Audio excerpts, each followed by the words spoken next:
महागणपतिं मनसा स्मरामि महागणपतिं మనసా స్మరామి.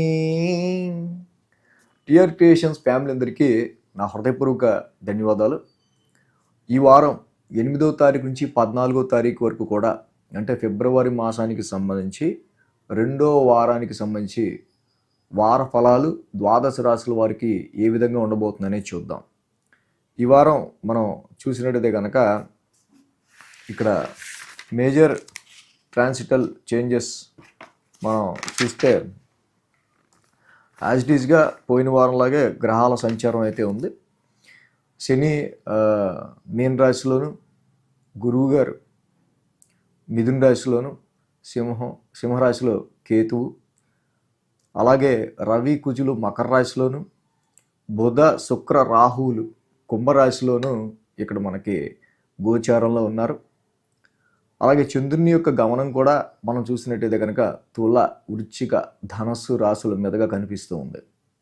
ఈ విధమైన గ్రహస్థితి, చంద్రుని యొక్క గమనం ఆధారంగా ఈ వారానికి సంబంధించి వార ఫలాలు ఏ విధంగా ఉండబోతున్నాయి ఏంటి అనేది మనం ఇప్పుడు చూద్దాం.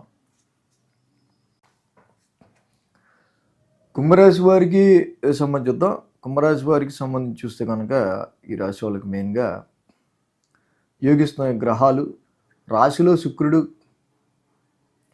పంచమంలో గురుడు, మొత్తంగా 2 గ్రహాల యొక్క అనుకూలత కుంభరాశి వాళ్ళకి మెయిన్గా మనకి కనిపిస్తూ ఉంది.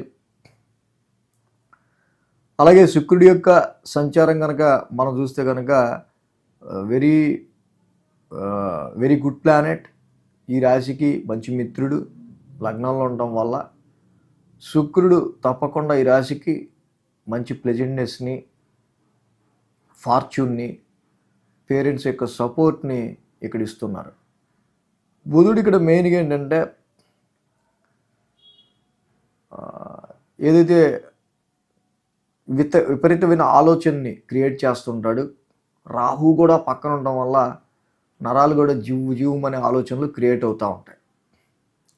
ఎందుకంటే రాహు ఇస్తే యాంప్లిఫైయర్. సో బుధుడు ఇక్కడ శుక్రుడు కలిసి లగ్నంలో రాహుతో కలిసి ఉంటాం. విపరీతమైన ఆలోచనలు, దాంతోపాటుగా మంచి ప్లెజెంట్నెస్ కూడా ఉంటుంది. బట్ మిత్రక్షేత్రంలో ఉండటం వల్ల న్యూట్రలైజ్గా ఉంటుంది. కానీ రాహు కూడా అక్కడ ఉండటం వల్ల రాహు యొక్క సంచారం ఇక్కడ మీకు ఎప్పుడైతే మెయిన్గా ఈ రాశి వాళ్ళకి సంబంధించి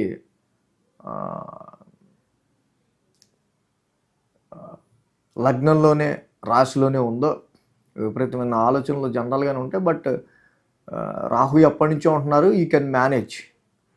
అలాగే ఈ రాశికి మనం చూస్తే కనుక 9, 10, 11 స్థానాల మీదుగా చంద్రుని యొక్క సంచారం మనకు కనిపిస్తూ ఉంది.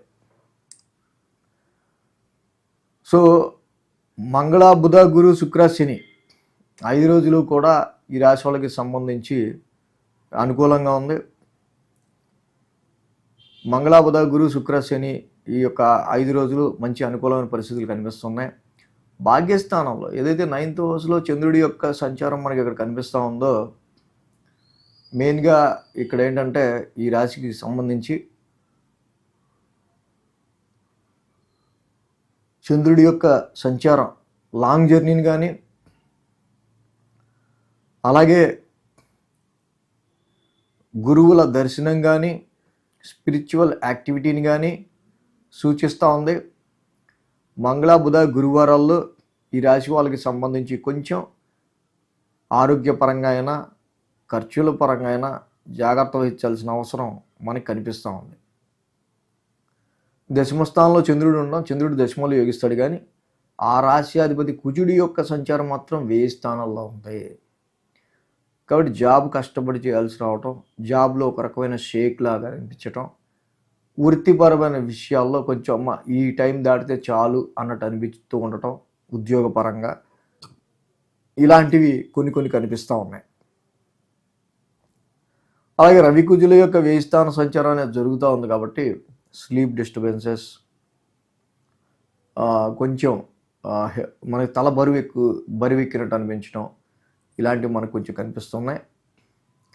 ఇక లాభస్థానంలో చంద్రుని యొక్క సంచారం చూస్తే కనుక ఈ రాశి వాళ్ళకి సంబంధించి శుక్ర శనివారాల్లో మనకి మెయిన్ ఏంటంటే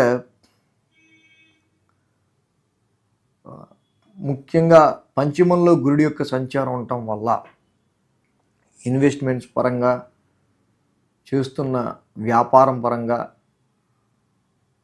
చాలా వరకు మీరు ఏదైతే జాబ్లో మీరు చూపించే క్రియేటివిటీలో మీకు మంచి అప్లాజో తప్పకుండా మీ వరకు మంచి గుర్తింపు రావడానికో మీ స్కిల్కి తగ్గట్టుగా salary hike increment best offer మీ టాలెంట్కి తగ్గట్టు మీరు వెతుక్కునే ఆస్కారాలు దాని నుంచి పాజిటివ్నెస్ పొందే ఆస్కారాలు కూడా కుంభరాశి వారికి కనిపిస్తూ ఉన్నాయి. సో ఈ విధంగా రవి కుజుల యొక్క 1000 స్థాన సంచారం మాత్రమే ఈ రాశి వాళ్ళకి కొంచెం ఇబ్బందిగా ఉంది.